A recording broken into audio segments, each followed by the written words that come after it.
Welcome to Strange News with me, John Watson. And Jenna Watson. Strange things going on in Babylon.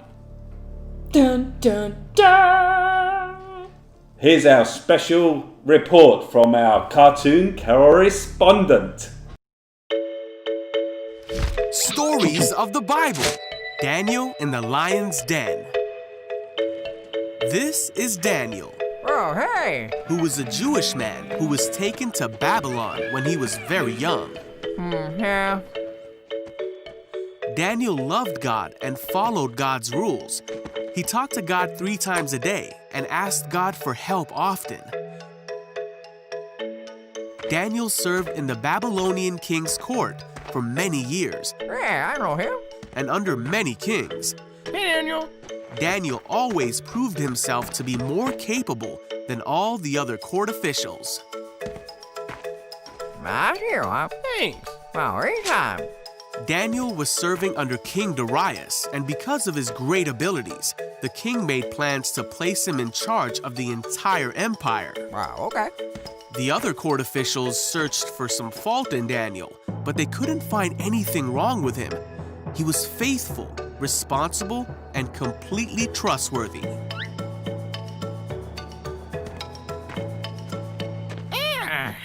Wait. The court officials realized the only way to get at Daniel would be to challenge his faith. Come on.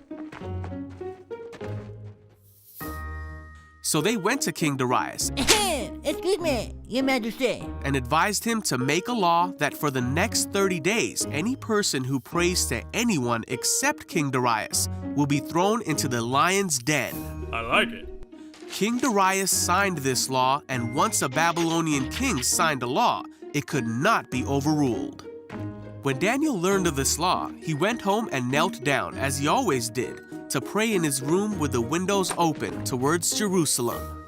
He prayed 3 times a day, just as he always had done, giving thanks to God and asking for his help. The officials went to Daniel's house and found him praying. Gotcha. They went to the king and reminded him of the law. I remember. Well, Then they said that Daniel had been found praying to God 3 times a day. What? When the king heard this, he was very upset, Get over here. and he spent the whole day trying to think of a way to save Daniel. wait, what? By that evening, the court officials came back to the king and reminded him that no law signed by the Babylonian king could be overruled. So at last, the king gave orders for Daniel to be thrown into the lion's den. The king said to him, "May your God, who you serve faithfully, rescue you." Then the lion's den was sealed shut with Daniel inside. The king spent the night fasting and couldn't sleep. Then very early in the morning, the king hurried to the lion's den. He called out, Hey, Daniel. "Was your God able to rescue you from the lions?" And Daniel answered, "Long live the king! My God sent his angel to shut the lions' mouths so that they would not hurt me, for I have been found innocent in his sight." The king was overjoyed and ordered that Daniel be taken out of the lion's den. Then the king ordered the men who had schemed against Daniel to be thrown into the lion's den as punishment. Daniel was safe. There was not a scratch on him, for he trusted in God.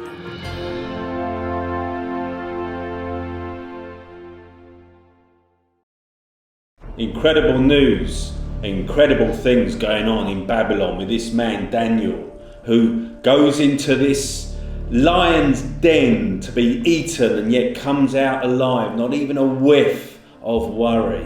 Interesting, strange news. People have been known to see that Daniel wasn't afraid and wasn't able to walk away and be afraid. He wasn't afraid. Let's just repeat that. He was not afraid. Why was he not afraid? Because he believed in the one true God. Did he quickly be afraid? No, no, no. And let's hear from our correspondents on the scene with witnesses of this very fact, of this strange news. Strange news. Yeah, so I heard that he was like, they were trying to get him to stop praying, and he was like, no, I'm not going to stop praying. And then the big people, like the people that were in charge, like they didn't really like that, and that they wanted to get him. They really wanted to get him. So I think like what happened is that they went to the king and they were like, this man, he's not doing it, and then but Daniel just was not caring. He didn't care. He was like really calm, and he just was like, but he was like gonna go in the lion's den, like. He should have been well scared.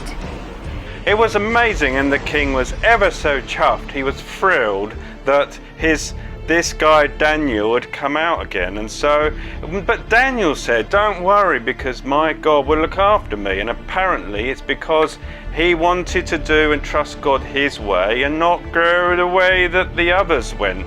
And it turns out that the king threw the others in and they were eaten by the lions. It was amazing. So there we have it, strange things in Babylon.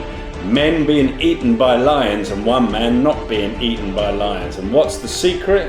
The secret is that you need to trust the Lord your God. The God of Daniel, clearly not the God of those other fellas. Nor those other fellas, no. It's clearly the God of Daniel. And here's the secret as well, that he was willing to do the way of God, even though everyone else wasn't. That's true. Strange things, but true. But true. Anything else? So you've heard it here from us to you, to us, that if you ever find yourself in a situation where you are not quite sure what the outcome is going to be, that you will trust in the big, great and mighty God. No matter what you're doing, where you're going, who you're talking to, or where you're coming from, you are just in the Lord. Do you have anything to say, John? I think we need to be clearer on the need to trust God. Yes. Did you mention that? No, I didn't. I think you should. Okay, we need to trust God, who is bigger than any other, and he is able to keep us even in the lion's den. And would you say he's able to do the impossible? Yes, Excellent. but do not jump in the lion cage at the zoo. No. That's us this week on Strange News. My name is John Watson, and my name is Jana Watson. From us to you, from you to us. Goodbye. Goodbye.